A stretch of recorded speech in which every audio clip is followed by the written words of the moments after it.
नमस्कार मित्रमैत्रिणींनो, माझ्या यूट्यूब चॅनलमध्ये तुमचं स्वागत आहे.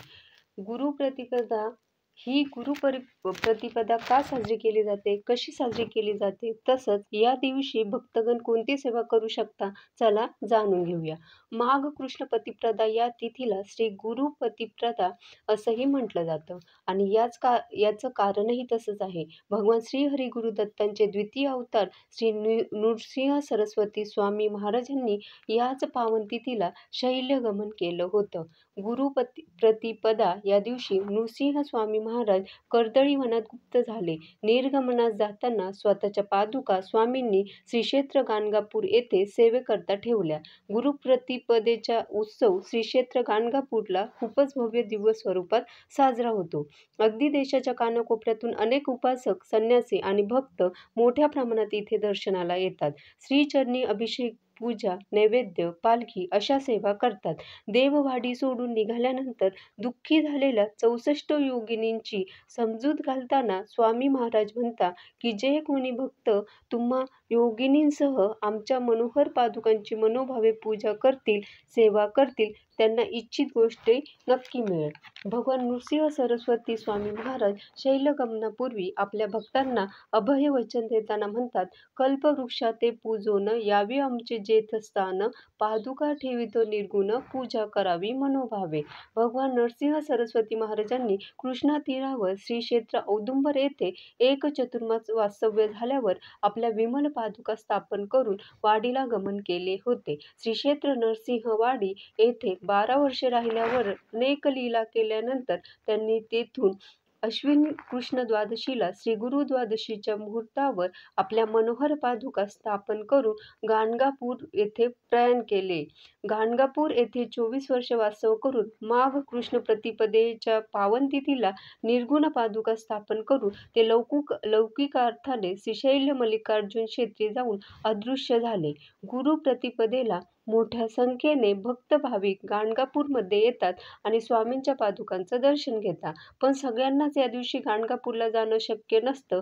अशा वेळी जी सामान्य दत्तभक्त आहेत त्यांनी घरात राहून काय करावं बरं जेणेकरून स्वामी महाराजांची कृपा त्यांच्यावर होईल. तर अशा सामान्य दत्तभक्तांनी गुरुप्रतिपदेच्या दिवशी कमीत कमी श्री गुरुचरित्राचा 52वा अध्याय तरी वाचावा. सकाळी लवकर उठून स्नान संध्या करावी. त्यानंतर सगळ्यात पहिलं काम करायचं आहे ते म्हणजे जर तुम्ही गुरुमंत्र घेतला असेल तर त्या गुरुमंत्राचा जप करावा किंवा श्री स्वामी समर्थ या मंत्राचा जप केला तरीही चालेल.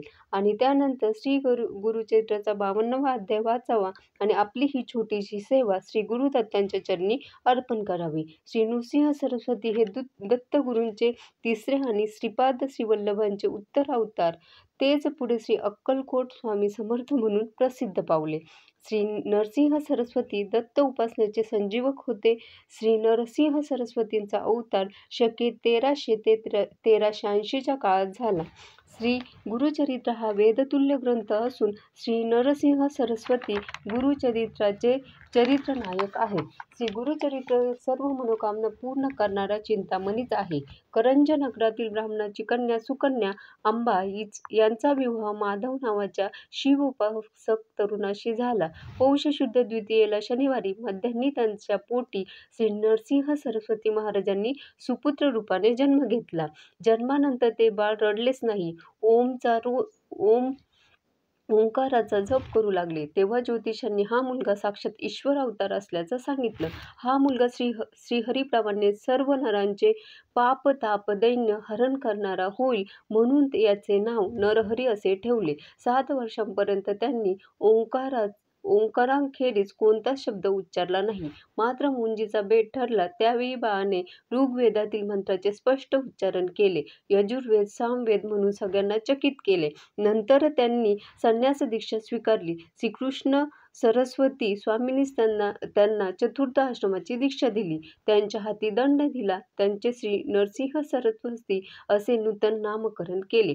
पायी खडावा, अंगावर भगवी छटा, गळ्यात रुद्राक्षमाळा, हातात दंड, कमंडलू, मुखावर सात्विक स्मित हस्त, संपूर्ण देहावर तपश्चर्येचे तेज, हृदयावर ब्रह्मानंद असलेले दत्त अवतारी श्री नरसिंह सरस्वती सगळ्यांना साक्षात काशी विश्वेश्वरच वाटत होते. गाणगापूर येथे श्री गुरूंनी जवळजवळ 23 वर्ष वास्तव करून लोकांचा उद्धार केला.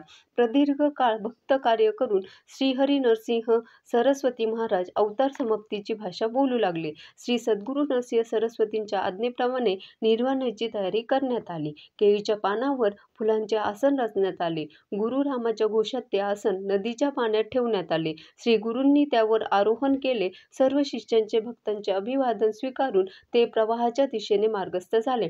मार्गस्थ होताना त्यांना सुखधामी गेल्यावर 4 पुष्पे प्रसाद म्हणून पाठवून देतो असे सांगितले आणि त्याप्रमाणे त्यांनी 4 पुष्पे प्रसाद म्हणून परत आली. भीमा अमरजा संगम हा गंगा यमुनेचा संगम आहे. येथे नित्य स्नान करा. भक्ताला कल्पवृक्षाप्रमाणे फळ देणाऱ्या इथल्या अश्वत्थाची नित्य पूजा करा. या कल्पतरूच्या छायेने जो उपासना करील तो कृतार्थ होईल अशी अभयवाणी उच्चारून महाराज महाप्रस्थानास सिद्ध झाले. मंडळी, श्री नरसिंह सरस्वती म्हणजे साक्षात दत्त अवतार. जय श्री गुरुदेव दत्त.